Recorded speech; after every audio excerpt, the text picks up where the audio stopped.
एक महाराज जी वृंदावन में थे, तो वो रोज शाम को प्रवचन करते थे। तो एक दिन प्रवचन करते हुए ठाकुर जी के रूप का वर्णन कर रहे थे। बोले ठाकुर जी भांडीर वन में गैया चराने जाते हैं, पीताम्बरी पहन करके जाते हैं, मोर मुकुट पहनते हैं, कानों में ऐसे कुंडल पहनते हैं, आदि आदि सब रूप का वर्णन कर रहे थे। तो उनके सारे शिष्य बैठ करके सुन रहे थे। उन शिष्यों में सबसे पीछे बैठा था उनकी गौशाला में गायों की सेवा करने वाला ग्वारिया। और वो ग्वारिया इतना सीधा था, इतना भोला था कि सब लोग उसको प्यार से भोंदू बुलाते थे। क्या बुलाते थे? भोंदू किसको कहते हैं? जो बहुत भोला होता है उसको भोंदू कहा जाता है।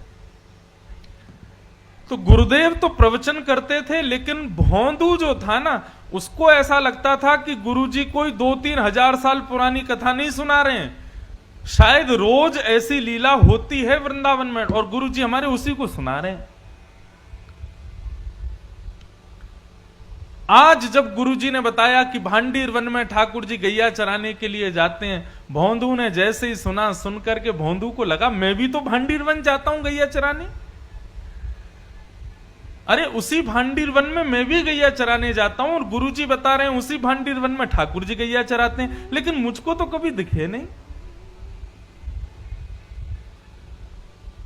शायद मैंने कभी ध्यान नहीं दिया होगा। अब गुरुजी ने बता दिया, अब कल से भांडीर वन जाऊंगा तो वहां खोजूंगा ठाकुर जी भी आते हैं, गुरुजी बता रहे हैं। उसका इतना विश्वास गुरुजी की बात पर कि उसको लगा कि ठाकुर जी आज भी आते हैं भांडीर वन।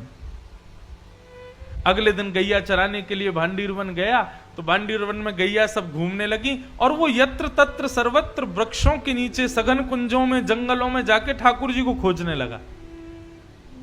गुरुजी हमारे झूठ नहीं बोलते, गुरुजी सही बोल रहे हैं, यहीं पर गैया चराने आते हैं ठाकुर जी। अरे मैं ही अभागा हूं, मैं ही ठाकुर जी को नहीं देख पा रहा, लेकिन ठाकुर जी यहीं कहीं होंगे। अब उसका इतना भोलापन, इतना सीधापन, वो सब जगह ढूंढ रहा था ठाकुर जी को, तो ठाकुर जी से रुका नहीं गया। अकेले जान भोंदू को अपने गायों के समूह को लेकर के, तभी भोंदू देखता है कि सामने से विशाल गायों का समूह आ रहा है और उस गाय के समूह के मध्य में श्याम वर्ण के पीतांबरी पहने हुए ठाकुर जी उसकी ओर आ रहे हैं। ठाकुर जी को अपनी ओर आते देख भोंदू तो नाचने लगा, निमग्न हो गया, भाव में भर गया।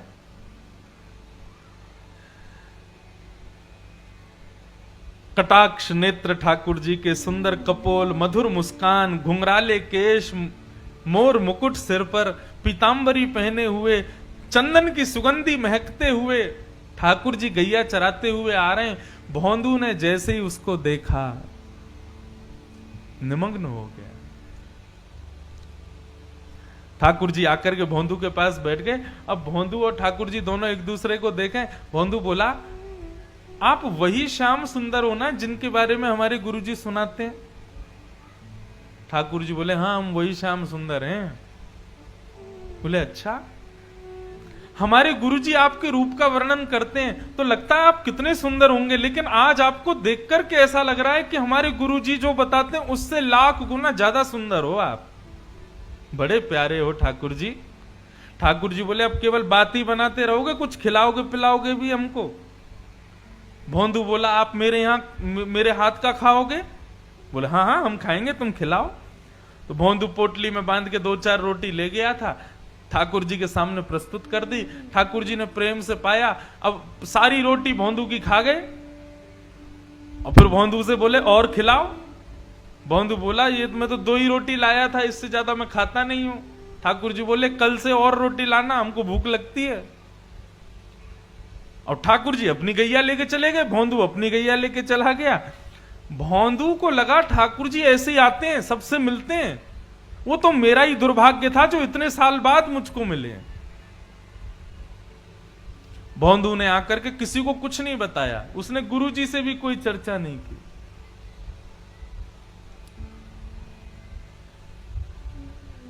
दूसरे दिन जैसे ही भोंदू जाने लगा, ज्यादा रोटियां ले गया, ज्यादा सब्जियां ले गया। तो रसोई घर के जो महाराज जी थे उन्होंने जाकर के गुरुजी को बताया। बोले, गुरुजी आज तो भोंदू इतना सारा भोजन लेकर के जा रहा है। गुरुजी आए, आकर के बोले भोंदू तुम तो इतना नहीं खाते, किसके लिए लेके जा रहे हो? तो भोंदू ने सहज भाव से कहा, बोले गुरुजी मैंने आपको बताया नहीं, लेकिन मैं जहां गैया चराने जाता हूं ना भांडीर वन में, वहां ठाकुर जी भी आते हैं अपनी गैयाओं के साथ।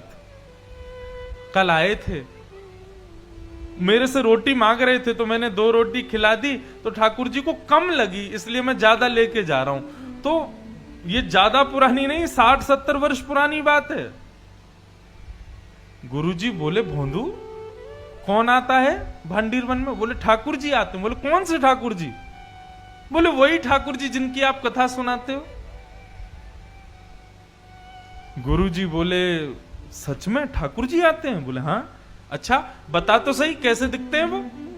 ऐसे कोई बालक मुकुट उकुट पहन के आ गया होगा, तुझको पागल बना रहा होगा?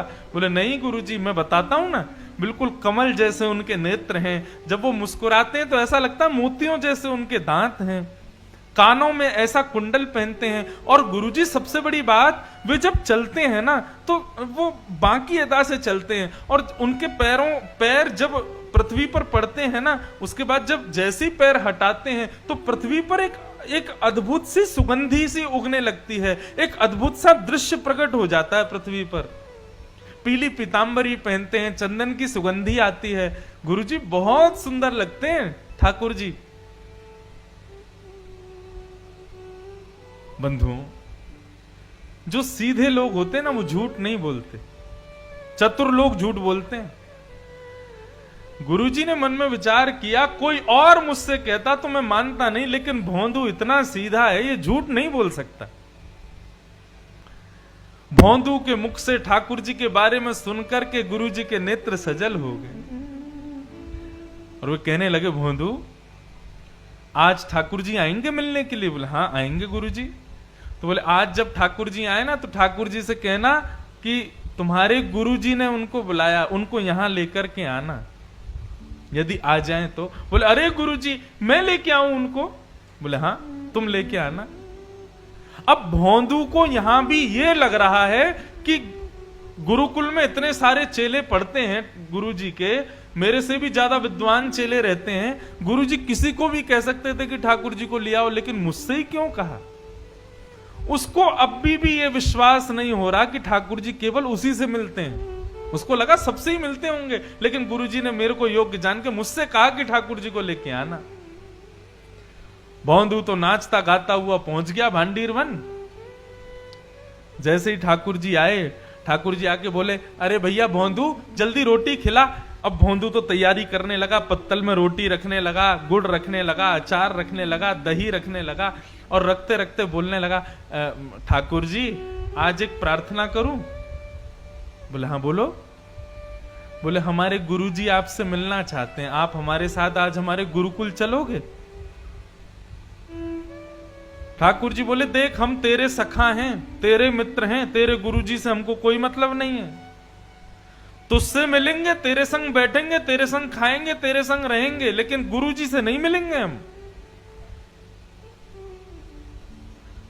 चरण पकड़ लिए भोंदू ने, बोले वो मेरे गुरुजी हैं, मैं तो आपको जानता ही नहीं था, मैं तो इतने वर्षों से यहां गैया चराने आ रहा हूं, लेकिन मैंने कभी आपको देखा ही नहीं। गुरुजी ने बताया कि भांडीर वन आप आते हो गैया चराने, तभी तो मैंने आपको देखा। जिन गुरुजी ने आपसे मिलवाया, जिन गुरुजी ने आपके बारे में बताया, जिन गुरुजी ने मुझे आपके योग्य बनाया, वो गुरुजी आपको बुला रहे हैं, आप मना मत करो ना, चलो ना मेरे साथ। ठाकुर जी बोले देख भोंदू तू जो कहेगा सब करेंगे, लेकिन ये तेरे अलावा हम किसी से नहीं मिलेंगे, और चाहे तेरे गुरुजी हो चाहे गुरुजी के भी पिताजी हो, हम तुझसे ही मिलेंगे बस। ठाकुर जी रोटी खा रहे थे बढ़िया गुड़ के साथ में, तो भोंदू ने हाथ से रोटी छिना ली, बोले तो ये भी मत खाओ, ये भी गुरुजी की है, और पत्तल भी उठा ली, बोले ये भी छोड़ो, ये भी गुरुजी के यहाँ की बनी है, ये भी क्यों खा रहे हो? और सुनो ठाकुर जी, आपको मुझसे ही मिलना है, मेरे अलावा किसी से नहीं मिलना, तो मेरी भी वचन सुन लीजिए, मुझे इस योग्य गुरुजी ने बनाया, और यदि गुरुजी से आप नहीं मिलोगे तो कल से यहां मत आना, मैं भी आपसे नहीं मिलूंगा। ठाकुर जी बोले, तू अभी जानता नहीं है, बड़े बड़े लोग त्रिलोकीनाथ के दर्शन के लिए हिमालय पर जाके तपस्या करते हैं, तब जाके मेरा दर्शन मिलता है, और हम तेरे सामने इतनी सहजता से बैठे, तू कह रहा कल से मिलेगा नहीं। भौंदू बोला, मैंने तपस्या नहीं की, मैंने अपने गुरु की सेवा की, तो इसका मतलब यह सिद्ध हो गया कि लोग 1000 वर्ष तपस्या करके आपका दर्शन करते हैं, लेकिन मेरे गुरु जी के चरणों में 1000 वर्षों के समान तपस्या का फल है। मैं उनको प्रणाम करता हूं और उससे मुझे आपके दर्शन हो जाते हैं। ऐसे गुरु को क्यों नहीं मिलोगे आप?